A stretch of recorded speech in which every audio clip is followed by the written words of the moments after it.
Do you want to improve your personal finance without increasing your income? This question often piques the curiosity of many.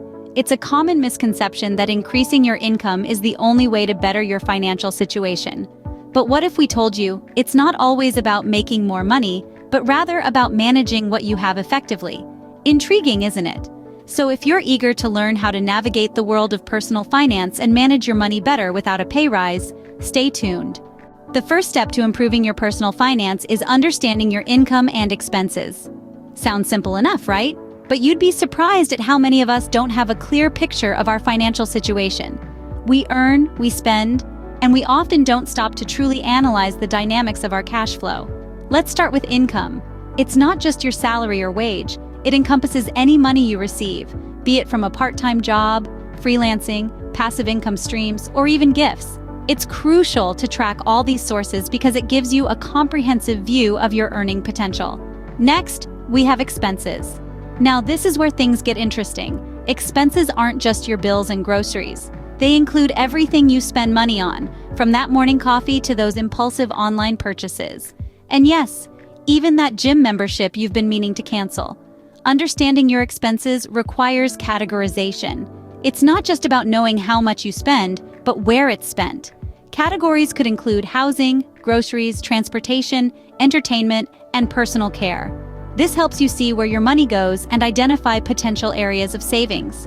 Now that we've identified income and expenses, let's talk about the magic word: budgeting. It's not as scary as it sounds, promise. It's simply a plan for your money, a roadmap if you will. It helps you allocate funds for different categories, ensuring you're not overspending in one area and underspending in another. Benefits of budgeting? Well, for starters, it gives you control. You dictate where your money goes, not the other way around. It also helps you save for future goals, be it a dream vacation or a comfortable retirement. And let's not forget, budgeting is a great tool for avoiding debt.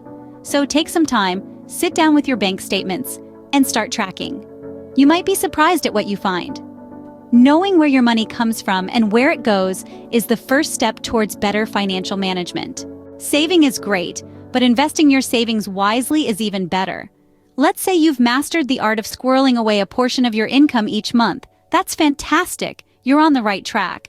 But what if I told you there's a way to make your savings work even harder for you? Enter the world of investing.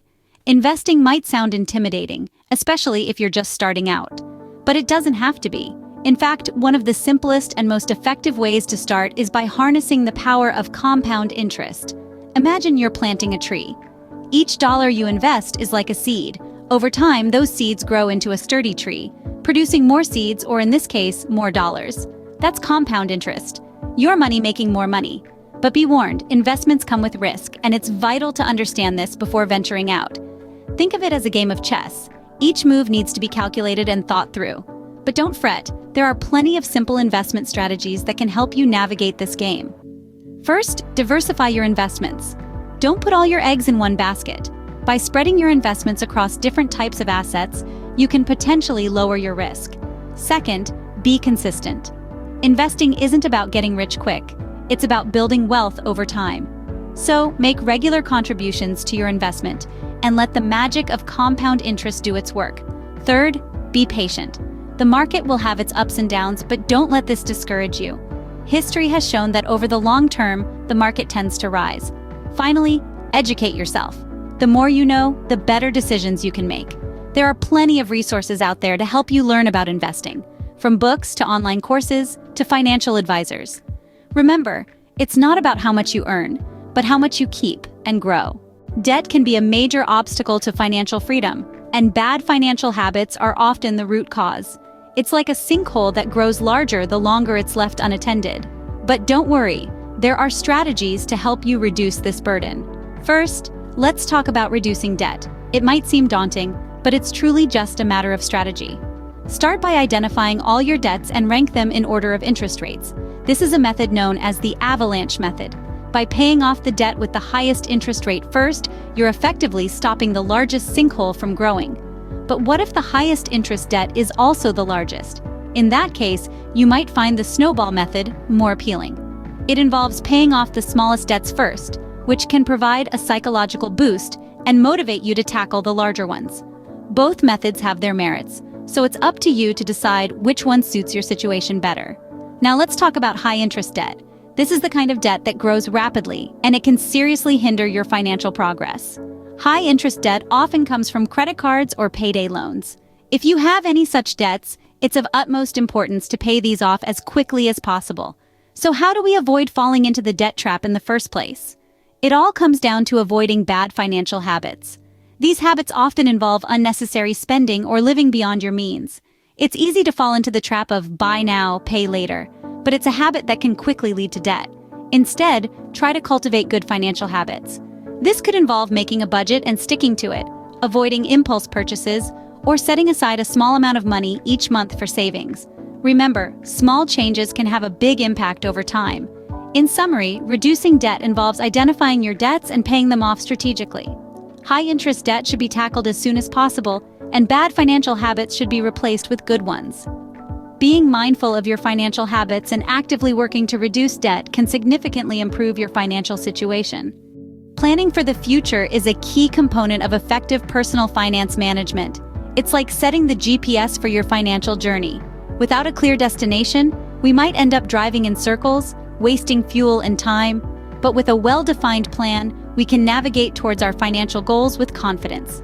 So how do we set these financial goals? It's not as daunting as it may seem. Start with short-term goals, like saving for a vacation or paying off a small debt. Then move on to medium-term goals, like buying a car or saving for a down payment on a house. Finally, establish long-term goals, like planning for retirement or saving for your child's college education. The key is to make your goals specific, measurable, achievable, relevant, and time-bound, or SMART in short. Speaking of retirement, it's never too early to start planning. Many people underestimate how much they'll need in their golden years. But remember, retirement is not just about surviving, it's about thriving. It's about having the freedom to enjoy life without the stress of financial constraints. Consider contributing to a retirement fund regularly, even if it's a small amount. Over time, thanks to the magic of compound interest, your savings can grow significantly. Now let's talk about emergency funds. Life has a way of throwing curveballs at us when we least expect them. An emergency fund acts as a financial safety net, helping us weather storms without derailing our financial goals. Aim to have at least 3 to 6 months worth of living expenses saved up. Building an emergency fund might take time, but it's worth the peace of mind it offers. In conclusion, planning for the future is not just about setting goals, planning for retirement, or building an emergency fund. It's about gaining control over your financial life. It's about securing your future and ensuring that you're prepared for the financial challenges and opportunities that may come your way. With a solid plan for the future, you can rest easy knowing you're financially prepared for whatever comes your way.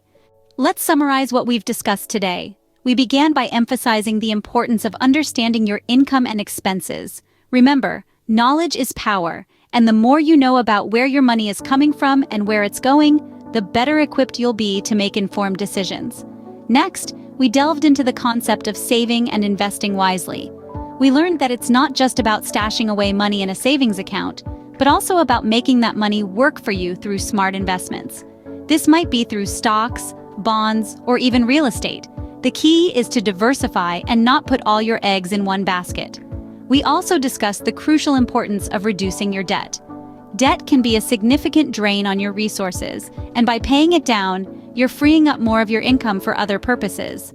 We also looked at the need to avoid bad financial habits, like impulsive spending or not budgeting properly, which can quickly lead to financial difficulty. Lastly, we talked about planning for the future. This involves setting financial goals and working towards them, whether it's saving for a house, planning for retirement, or building an emergency fund.